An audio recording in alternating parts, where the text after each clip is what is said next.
comment, like, and subscribe.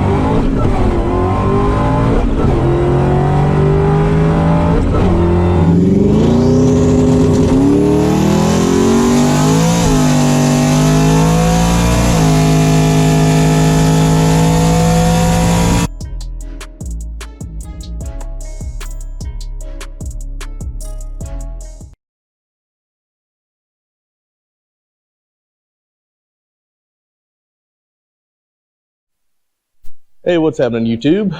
So unfortunately today I don't have any internet connection. As you can see, I'm supposed to be working. I have no connection, no hotspot, no nothing. So I figured it's a great time to talk about the Foxbody Saleen here, because the reason I don't have any internet, apparently we had snow last night. And I thought, you know what, we're coming up on the 1 year anniversary of when I bought this car. And as you've seen in the last year, I've done a lot of stuff to this car, from, you know, fixing little problems on it to upgrading it. You know, that's a 331 stroker engine. It's got nitrous on it. Rebuilt the T5. Just went through the whole car and made it more of my own. So the first thing, I bought this engine used from a friend of mine. It's a 331 stroker short block. It's got a forged crank, forged rods, forged, I think they're called 2618. Aluminum pistons, flat top style. It's got the valve reliefs in it. It's got a set of X302 Ford racing heads, also called the GT40X heads. They got like a 194, 154 valve combination of them. It has a E303 cam. It has 1.6 roller rockers. And I put this Edelbrock Performer RPM2 intake on it. Has an AccuFab 75mm throttle body and spacer, so that way everything lines up the same. It's got a Pro-M bullet mass air meter calibrated for 19-pound injectors, Moroso cold air kit. I'm running a set of 27-pound injectors in it. They came out of an 06 Mustang GT I had a long time ago. They work great. And feeding all this is a BBK regulator right here. It's adjustable. And in the back is a 190-liter power fuel pump. In addition to that, I put a stainless steel inline filter to replace the paper one. I got it from Evil Energy, which is off of Amazon, and I got the adapter so it plugs right into factory fuel lines. Because when you run E85, you need a stainless steel filter, and this car is on E85. And for everybody that wondered how I did it, basically you just increase the fuel. It's enough that it didn't upset the mass air meter, but it's also enough that the computer can adjust it, and it's been running great on E85. Cherry on top here is the Nitrous Express nitrous system. This is a standard kit with the smaller solenoids. It feeds a shark nozzle, and it's good right now for 100 shot of nitrous. Coming out the exhaust, it's got a set of BBK 1 3/4 long tube headers. Those are called their titanium finish. It has a Pro Chamber from Mac mid pipe, and a brand new set of Flowmaster American Thunder mufflers and catback with tailpipes, which come all the way out the back to here. I did put a Fox Locks conversion on it. This gives you a key that pops out like this, which is really cool. And it gives you a lock and unlock feature and a trunk button. Really cool stuff, makes it modern. We'll go in the back here. Of course, the notorious nitrous bottle mounted in the trunk with a bottle blanket, bottle heater, gauge on it so I can see how much pressure I've got. What's funny, you'll see here on my license plate, that is a backup camera that's now connected to my radio. So when I put it in reverse, I actually have a backup camera. So I tried to make this as modern of a car as I could. Cup holders, backup cameras, you know, remote entry. All of it works really well. But overall, the car ran pretty good with the stock motor. The stock motor had a B cam and 1.7 rockers and a Cobra intake when I got it. What I found when I removed the motor out of it, it actually had a supercharger at one time, which you would think in this car it would have. And there was a plug in the oil pan where somebody had taken the supercharger off. So it did, at one point in its life, it had a supercharger, was probably a Vortec kit on it. Okay, what I wanted to say was it's a great recreation of what you would have done back in the 90s. It runs really good for what it is. I figured it'd be a good time to give you a recap as the 1 year anniversary of the 87 Foxbody Saleen that I've got here in the garage. You may wonder why I got the wheel off. Because I'm about to pull the rear cover off. And you might say, why are you going to do that? You changed the fluid? No, I've already changed the fluid when I got in the car. I know this car has aftermarket axles on it. It's got a Summit sticker on it, but it's got stock studs. And to go to the track, I gotta make sure, is that an actual stock replacement axle or a racing axle that won't break. Also, this thing has a lot of gap here, so I think that's a SN95 linked axle. If it is, I want a Foxbody link, which actually backs it up about 3/4 of an inch. I tried to put my slicks on it yesterday, and the outside of the tire was touching the fender. So I think those are SN95 linked. If they are, I got to figure out if it's 28 or 31 spline. And from there, I'll order Fox link axles from Moser that are built for the track, and I'll get hardened wheel studs at the same time. So a trick I use, I leave 2 bolts up here kind of loose, take a screwdriver, prise it, get most of the fluid to leak down out of it, and then you can pull the cover off. I've got it sitting over there. I'm letting it drip out. And there's a cross pin here that you got to get out to get the axle out for the C-clips. And what you do is you look for this side, there's no bolt there, so we will rotate it around like this. You can see it's a standard traction lock in there. And here's the bolt. We remove this bolt, and we can take a magnet and we can get this pin out. And when the pin comes out, you can take the axle and push it in like this, take a magnet, and you can pull the C-clip out and then pull the axle out. So I'm gonna do that real quick. While I'm in here, I can see down here on the ring gear there, what does that say? I thought I had a 373. That says 355. So I actually have 355 gears in here. That is most interesting. I thought it was 373s. All right, so I got that bolt out. You can use a ratchet, but you have to have a little angle elbow, not wobble, to get in there. Pull the bolt out, slide the pin out, and then I rotated the wheels to get it lined up here. I pushed the axle in so I could see the C-clip. I took a magnet, I pulled the C-clip out. This is what it looks like. And now all I have to do is slide the axle out. So let me sit this down.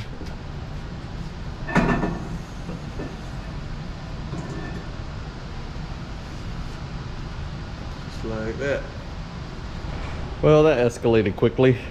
So I ordered brand new 28 spline axles, Moser, with the SN95 housing ends, but Fox length. And while I was in here, I was like, well, when I move that back, these aren't gonna fit. So take your dust shield off, 8mm bolts, take your mold brackets off, those are 1/2 inch bolts, get all that out of the way, and then take a 9/16, remove the 4 bolts and nuts here, and it holds this brake caliper mount on the end of the axle there. I've got brand new axle seals coming, those aren't leaking just because. I've pulled both axles out, I've gone in here, I've taken the factory bracket. There's pieces I cut off there. Let me find it. So this is the one I took off the driver's side. This one I took off the passenger side. And what you want to do is you want to cut a big enough piece that this slides over the axle. And originally, this was the outside with the rough edge. Smooth was to the inside. And what we're going to do, we're going to relocate this one from the passenger side to the driver's side. You cut that out so it fits over the axle. And the smooth side goes toward the back. Put it in like this, and we get it in here. We bolt this up, and this is going to allow us to move. Let's see if I can do this. This is going to allow us to move our brake caliper inboard enough that with the axle being in further, the brake's going to line up. And then you may have to shim the caliper to get exactly where you want it, but the bracket bolts onto the back side. Again, the smooth side, that was the passenger side. It literally comes over here like this, boom, and you hook that up. And you don't need any fancy aftermarket brackets, but you have to cut enough just so it fits over the axle. And it narrows down at the end, so as long as it goes over like that, then you line these up, bolt them in, and we still have 2 points there to put our dust shield on it. Well, like everything, all good plans. I was trying to make this video by the end of January about the, 1-year anniversary of having this Foxbody TTSaleen here. But I can't quite finish the project because I'm waiting on some axles, which I ordered Monday. They're supposed to be here Wednesday. I just got notification today's Wednesday. They won't be here till Friday. So waiting on the axles to come in. Already remounted the brake brackets and adjusted that, hooked up the dust shield. And I got new seals for the end, which I really don't need, but I'm just gonna change them anyway. So the fluid, the seals, the axle should be here Friday. I can finish this out just because I got a choice here. I got some 28x10 slicks on some Bogart wheels, and I got some 275 60-15 drag radials on some Bogart wheels. So I'm gonna see which one fits better. I know right away this one's gonna fit better because it's a 16x9" wheel, and I've noticed on Foxbodies a 9" wheel fits the very best. This is a 10" wheel, and it is definitely a little bit wider, but I'm gonna try to put these on. These 275s are wore out. I'd love to put these on, ride around on them, but these are my new slicks from this year. But just to give you a tease of what it's gonna look like, these are the 17" Bogarts mounted on the front.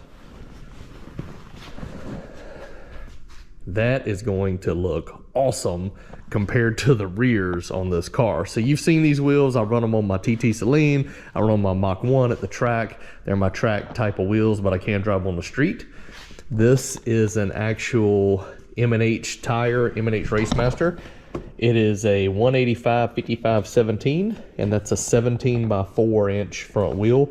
These things are really light, but the nice thing about running 17s, they clear these bigger brakes. These are the SN95 brakes on this thing, and they clear with plenty of room there, no problem. I can't wait to see what the whole package looks like on the car. What's happening, YouTube? So today is Friday, January 31st. Been waiting a week, but finally my parts came in. These are new studs. Funny how 5 are machined on the end and 5 aren't, but they are quarter, what do they say, 1/2x20 threads, so just like factory, but these are 2.5 inches long studs. I've got to pull those into my new axles. These are new axle seals, and this is the 75 140 gear oil for it. They sent me friction modifier. This is from late model restoration, but this I like because the friction modifier is already in it. So I'm not going to add this. I'm just going to put these two in it. And then I got a lube blocker gasket, which is really good for sealing without silicone. I used that in my 68 Charger when I did the Hemi swap and did the gear change, and it's been completely dry. And then out here are my axles that just came in. These are Foxbody length, and they've got the SN95 flange. So let's do this. You can just take a look at the comparison here with the ones that came out. Now clearly these have the studs in it, so let me just do like this and hold it here to the side. See the difference in height there? Pretty significant. I can even sit it on the flange here and it's still shorter. But yeah, these are definitely gonna bring everything in. So what you need to do is just get your axle on your work table, push your stud in from the back side, and you have this wheel stud installer kit. Basically you push that on. I use open end lugs because it's easier with these longer studs. Get that kind of finger tight there so it's straight, and then we're going to take an impact. We're going to run this down till it's completely flat on the back. That makes sure the stud's straight out. So give me a few minutes. I'll start putting the studs in here and I'll show you the finished product.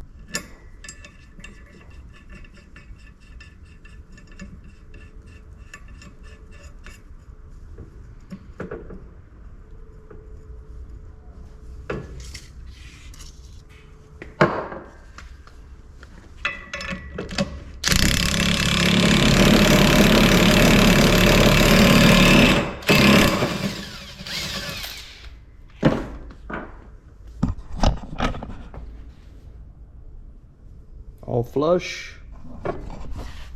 Looks great. Super easy. One axle's done, so I'll go get the other axle, do the same thing, and then I'll put them in the car. All right, got the new axle seal I'm gonna put in. You'll see the old ones out laying on the ground. A trick is take your old axle, stick it in here at an angle and prise it, and you'll pop the seal right out. Makes it super easy to do. Now that's done, I literally just put this on like this, and then I just tap it in. Once it's seated, we'll be good to go to the next thing. But that is the old one here, and this is a new Ford one that's going in it.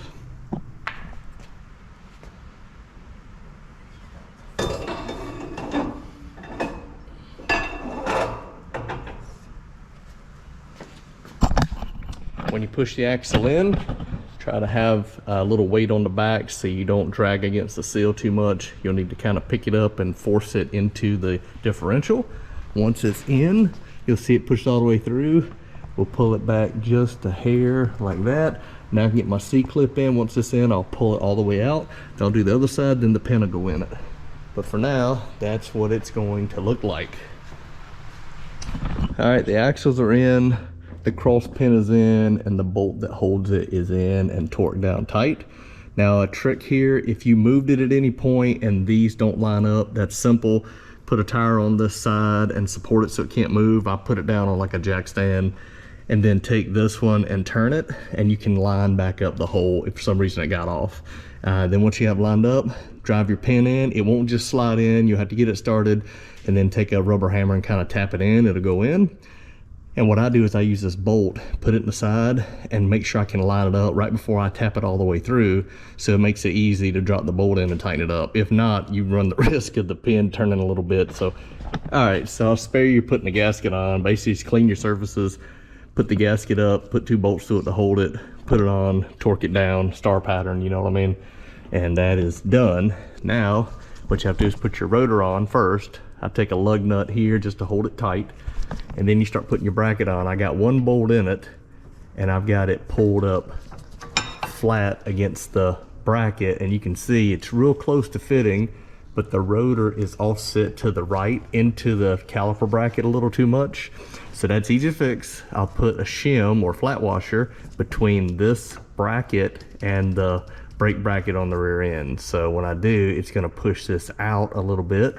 And basically we're trying to center the rotor best we can, top and bottom. So it should be the same shim for top and bottom. What I'll do, I'll also get a shim in here that works. I'll get 2 of them, put the bolts through, tighten it up. And once it's fully tight, we want it to be sitting just about like that. Right now it's sitting like this, it's gonna drag. So we're gonna fix that, but by cutting the factory brackets and flipping side to side, you can see it's the perfect offset. Just a little shim's required and we'll be good to go. And I had a washer that was just the right thickness there. And if you'll notice, the rotor is centered in the bracket, so it's not gonna drag.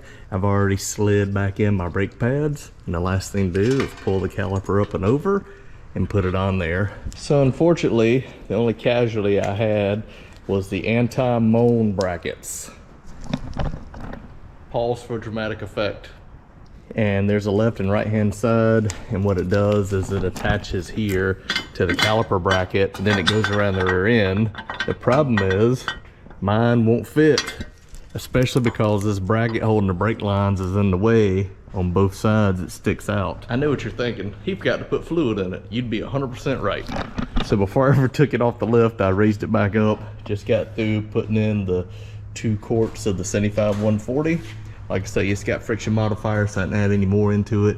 Now I'm letting it level out. I'm gonna clean this up, put the plug in it, tighten it down, clean up my mess. And then we'll take it out and see what it looks like. All right, we got our bottle pressure up. We're right at 950 pounds there. So I'll let it go another second or 2. We'll get this show on the road. Little first gear roll.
11.8 that time, which is not bad.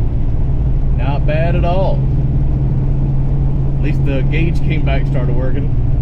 11.8 is pretty good. I'd like to see 11.5 to 11.8 to be safe, but 11.8 is great. I like it.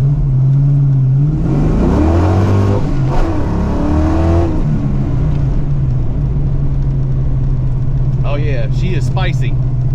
You can tell my RPM switch when it comes in at like 3 grand now. When it gets to 3 grand, it is game on.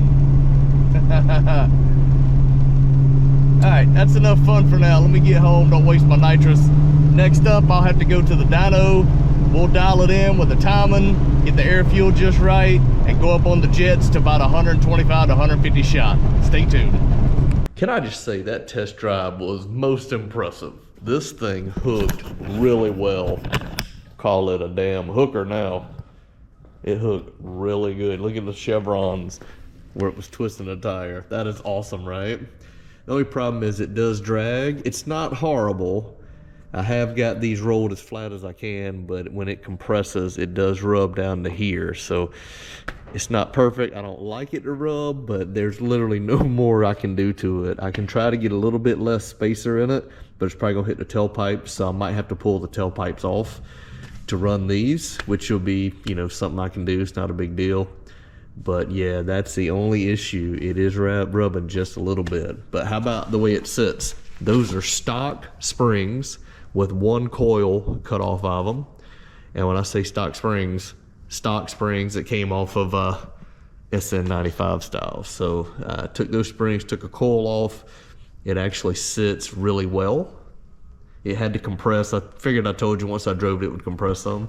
With the 100 shot out there, it was hooking really good. I could make it spin if I revved it up really hard in first gear and left, but if I kind of rolled into it, it hooked and went.